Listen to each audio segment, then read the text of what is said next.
Hello. હા એ સરપંચ, હા બોલો. એ ઓલા છોકરાને અહીંયા મોકલો હો પંચાયતે. કા શું કામ હે? કૂપન અને આધાર કાર્ડ લઈને મોકલો છે. હા રાશન લેવાનું બાકી છે. અરે ના, તો? રાશન હું આ સંક્રાંત નથી આવતી. હા હા હા તો મને તલાટી મળ્યા છે, તેને મને કીધું કે છોકરાને મોકલજો કે કૂપન ને આધાર કાર્ડ લઈ હા અને પંચાયતે મોકલજો સરપંચ પાસે કે એક સભ્ય દીઠ 5-5 પતંગો આપે છે કે. હે શું આપે? સભ્ય દીઠ 5-5 પતંગો, અમારી 4 જણાની સભ્ય છે ને. હા હા તો 20 પતંગો છોકરાને આપી દેજો. કૂપન ને આધાર કાર્ડ લઈને મોકલો છે પંચાયતે. કીધું કોણે કે આવું મળે છે અહીંયા? અરે તલાટી ભેગા છે, મને કીધું સરપંચ ને કીધું આપશે ઈ કે. મેં એને કીધું કૂપન માં કોઈ તમને પતંગો આપેલા? એટલે ભાઈ આપે જ ને, કાન આપે, અત્યારે સરકાર બધું આપે છે. એટલે તમે હાલી નીકળાવો ગામમાં. હવે અત્યારે હું કઈ બોલતો નથી એટલે તમે ઊંધું ઊંધું દરેક બાફા મંડો છો બધું. એટલે ભાઈ મને લાગે તમારે ખાઈ જાવી લાગે ભાઈ.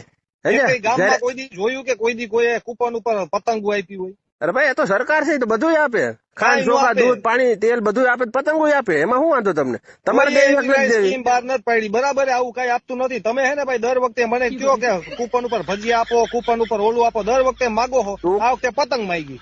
ટૂંકમાં તમારે પતંગો ખાઈ જાવી એમ કયો ને. જે હોય બરાબર, તમે ફોન રાખો, કઈ નથી દેવાનું. ના ના, તો એક કામ કરો, તમારા પૈસા આપી દો. હું શું કામ આપું? એટલે તો આ તો સરકાર ના દે તો તમે આપો. અરે સરકાર દે કે ન દે, પણ અમે કઈ પતંગો દેવા બેઠા? તમે વાત તો જો કરો. હાવ હવે ગધેડાને તાવ આવે એવી. આપો ગધેડાને